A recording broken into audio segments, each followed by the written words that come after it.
Bueno, noticias positivas entonces, las que entrega ayer específicamente Guillermo Lasso, el presidente de Ecuador, sobre este caso en particular, pero hemos estado conversando con distintas autoridades de lo que ha ocurrido durante este último tiempo en Ecuador, con asesinatos de autoridades, con crímenes dentro de las cárceles, con la toma también de reos o de rehenes a los guardias, porque las bandas de crimen organizado tienen dominado no solamente el espacio público en distintas ciudades en Ecuador, sino que también el interior de las propias cárceles, y desde ahí operan generando temor, por supuesto, y generando caos en la población. Por eso nos parece que más allá de entrevistar a las distintas autoridades con las que hemos podido conversar, es importante hablar con un experto en seguridad de Flaxo, Fernando Carrión, porque esta es una experiencia que además se está replicando o se está viendo también en otros países de Latinoamérica. ¿Cómo está, Fernando?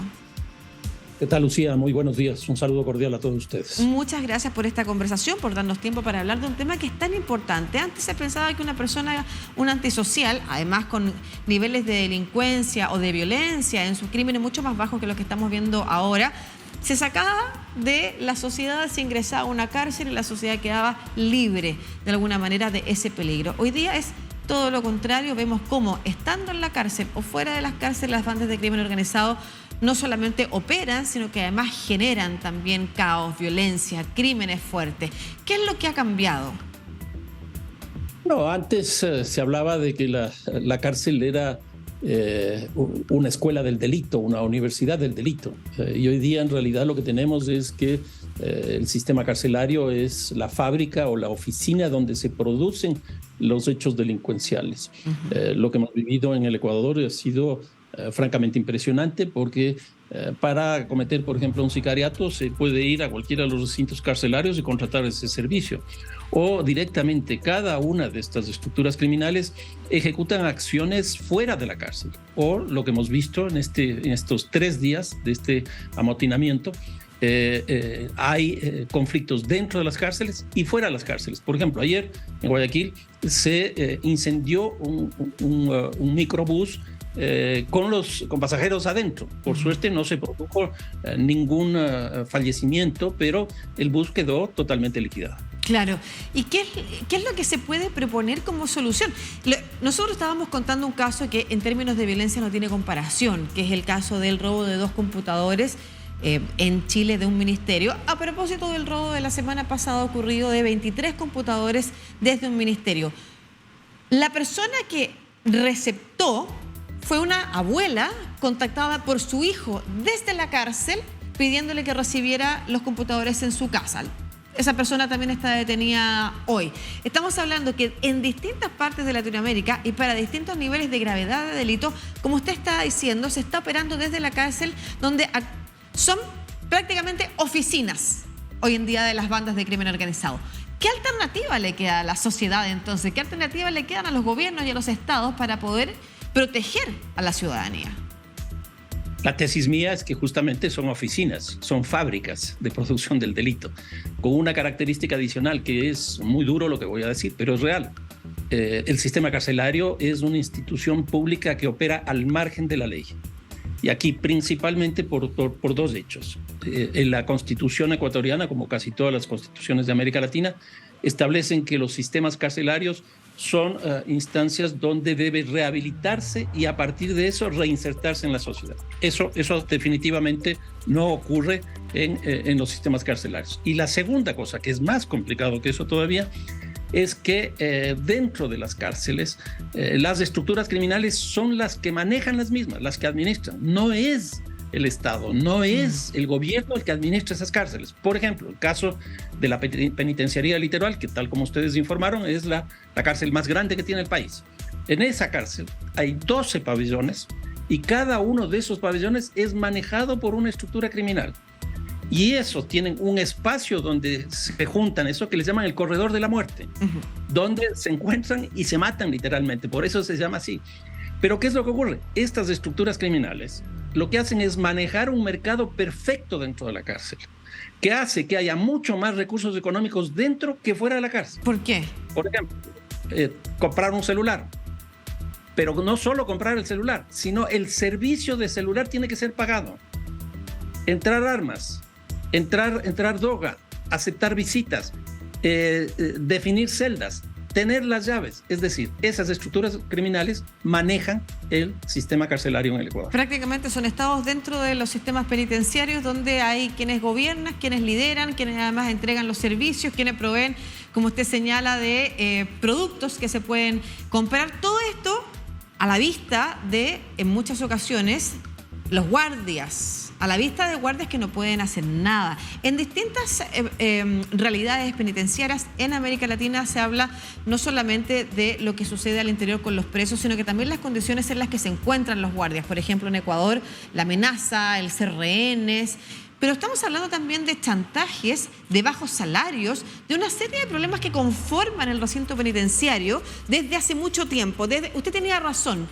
Antes yo le decía, uno mencionaba que una persona cometía un delito y se iba a la cárcel, entonces la sociedad quedaba libre de esa persona. Pero llevamos décadas escuchando la idea de la escuela del delito en las cárceles porque no se invierte en ella. La sociedad, y sobre todo en América Latina, tiene una serie de necesidades.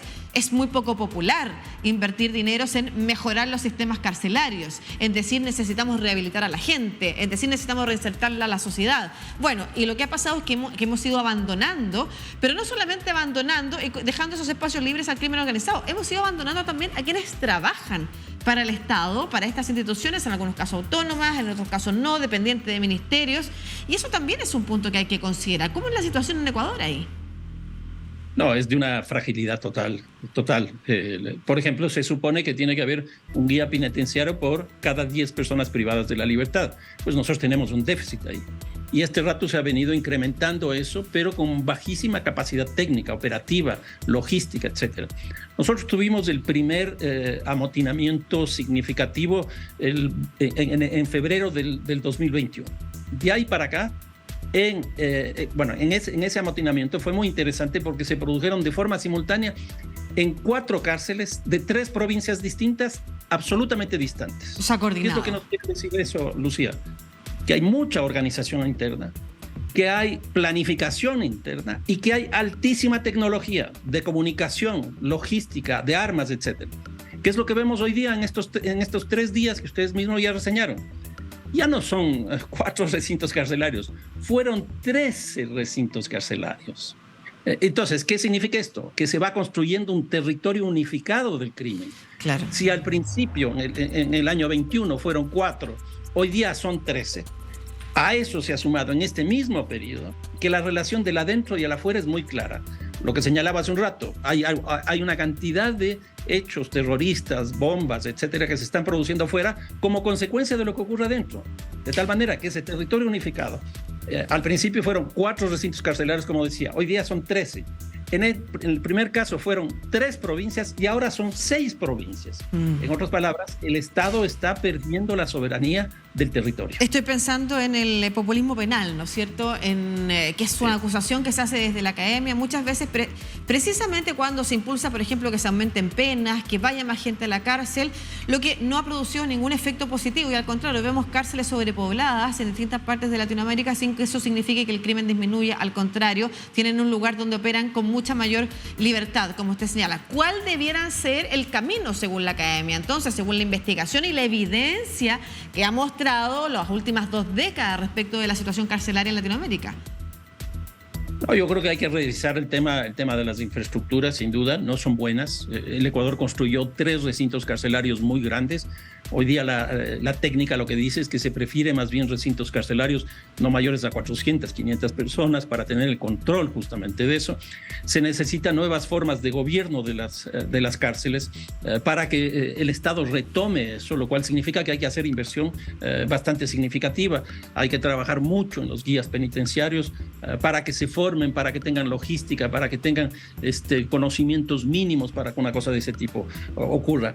Hay que hacer reforma a los códigos integrales, a los códigos penales. Por ejemplo, lo que usted señalaba, nosotros tuvimos un nuevo código integral penal dentro de la lógica del populismo penal, pero eso significó que se aprobó en el 2014 y 8 años después se duplicó la población carcelaria. Entonces el tema del hacinamiento llegó al 35-38%, que era una locura.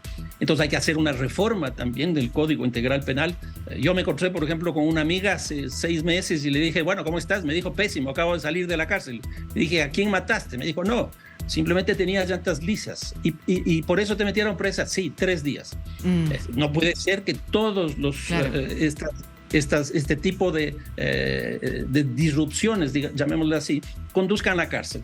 Y ese Código Integral Penal está conduciendo a que todos esos hechos conduzcan a la cárcel. Claro, y eso conducen a la cárcel a gente que comete o delitos menores y que terminan siendo soldados obligados a formar parte de una organización criminal mucho más grande y más violenta. Lo mismo pasa en Chile, por ejemplo, con las personas que han llegado indocumentadas, no tienen antecedentes penales en el país y terminan siendo participantes de organizaciones y bandas de crimen internacional que rondan por toda Latinoamérica, personas que están en el mismo lugar que alguien que, como usted dice, cometió una infracción de tránsito y que queda completamente amenazada y disponible, obligatoriamente disponible, para que la banda de crimen organizado haga lo que quiera con ella. Es muy grave lo que está pasando en las cárceles del Ecuador, es muy grave también ver que es un camino en el que están avanzando las distintas cárceles de Latinoamérica, por eso esta reflexión respecto de qué es lo que hay que hacer es muy importante. Sería muy triste que lo que tuviéramos como solución es lo que hemos visto en El Salvador finalmente, que es lo que también entregan las investigaciones, tanto periodísticas como de organismos internacionales, que es que se llega a acuerdos. Finalmente el Estado llega, o los gobiernos llegan a acuerdos con las bandas de crimen organizado, le dicen, ok, tú te encargas de este territorio, pero déjame libre este otro. O sea, la igualdad entre el Estado y las bandas de crimen organizado es realmente lamentable como un hecho futuro y posible de ver cómo está sucediendo en otras partes. Muchas gracias, Fernando Carrión, experto en seguridad de Flaxo, conversando a esta hora sobre lo que está sucediendo en las cárceles ecuatorianas y la alerta que hay que poner también en el resto de Latinoamérica. Que esté muy bien. No, muchísimas gracias a ustedes. Un fuerte abrazo.